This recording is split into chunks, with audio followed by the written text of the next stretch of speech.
Alright, here we go, and so we're just going to set up my video, a new video.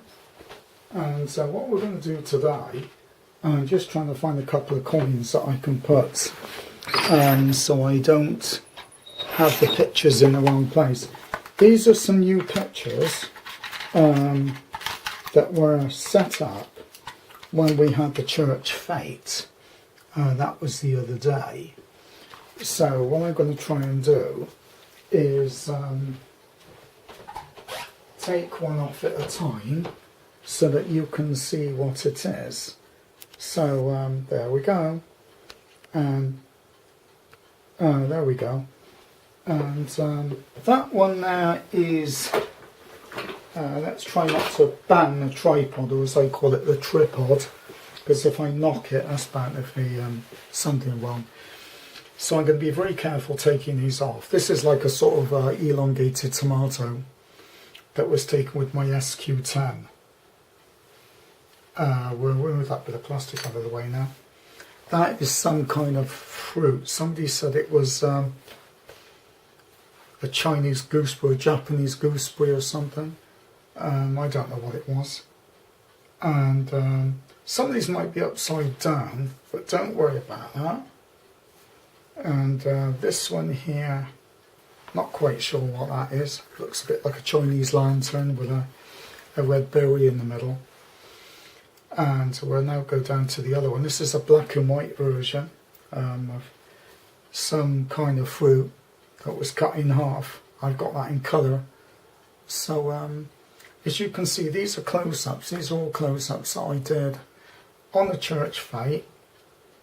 And that's some kind of gourd sort of kind of fruit. It was cut in half, and I took it home. I was allowed to take some home, and I did these with that. And that is a same one, black and white, without it being cut in half. As you can see, the pictures on this camera are not turning out too bad. I don't know what that is. It looks like some kind of green plum or something. And most people will probably know what these are. And as you can see, the pictures are actually coming quite well. There's a small scratch down each one. I don't know what that is. And I shot off the 30 pictures I had, and they're all the same. But it's only when you hold it at a certain angle you see a little line. But by the time you put glass over it, or you look at it direct on, you can't really see it. And apparently a lot of these cameras, the rollers do leave a small scratch. It's quite a common thing, and there's not much you can do.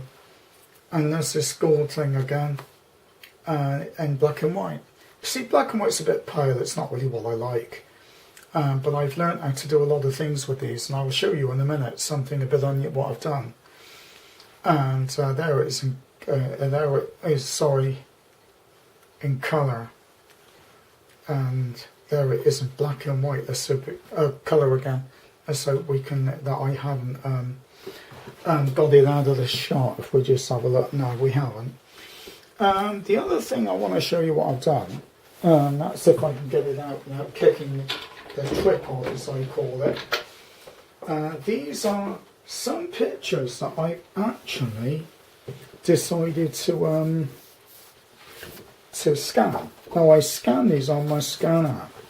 What we're going to do is show you how exactly that came out. So it might mean I've just got to get it out a bit. And as you can see, that is my walnut. I refer to it as Jeff's brain, because it looks like the underneath of my brain,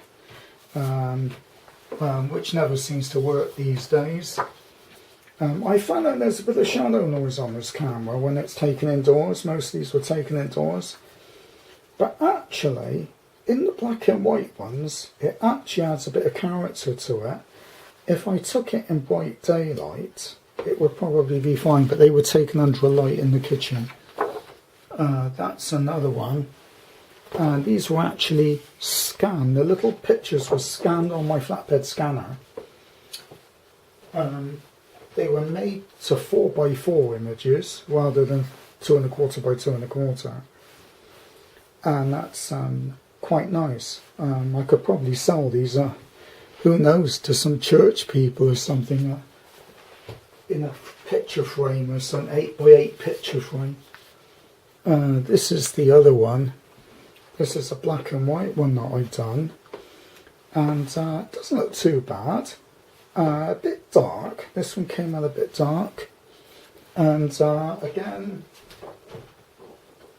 these were printed by directly scanning it, enlarging it to 4 inches. I could probably do it to 3. I think 3 might be a bit better, might be a little bit more definition to a smaller one. But I thought 4 inches. I'm more into shapes than anything, and colour. I'm not really a sharpness nut that wants everything to stand out like a pin. That's not really what my photography is about. My main interest is lo-fi, and also a lot of posterized stuff with hues and different bands of colour. I do a lot of sunsets like that look all like streaks. I really like that kind of thing. And I like adding tints to pictures to make them look a different kind of look. And what I've done with this camera, I managed to find out my little tripod. Now, what had happened, unknown to me, is I had a little tripod for this camera, and it's a Fuji one that I bought with another camera. So what I'm going to do is show you that. That's the tripod. So if I wanted to take something and put that on a wall somewhere, and that kind of thing, then that would be good. So what I'm going to do now is I'm going to zoom out and let you have a look at the camera itself on that little mini tripod. As you can see, it's quite done the business there, and it means you can set it up on a table to do something, or stick it on the garden wall, or stick it on the ground and do a flower or something, hold something in front of it, and so that seems quite a good thing. I've taken 30 pictures with this camera and only 2 didn't come out. One of them I was photographing and the flash went off and it was washed out, and the other one, for some reason it was out of focus. I don't know what I did there, and that was out of the 30, only 2 came out bad. Some of them were a bit dark, but that didn't look too bad. So this is some pictures taken with my Fuji sq-10. This is the second series of pictures that were taken, and even though I don't know the name of the fruits, I think you can see that this camera is capable of doing quite nice pictures. There was a bit of shadow noise on the small sensor that seems to be apparent if you're using it indoors, but if you use it outside on a flat lit sky, I mean I'm talking about an overcast sky, a bright overcast sky, and you put what you want to take on a white background, then you'll be surprised how clear it actually is. And so anyway, I hope you enjoy this short video of more images from the Fuji sq-10, and as you can see I've done some close-ups. I haven't done anything else yet other than close-ups. I'm going to concentrate on doing a number of close-ups for a few weeks, and then later on I'll do some portraits, and I'll do some other work and see how it comes out. So thank you very much.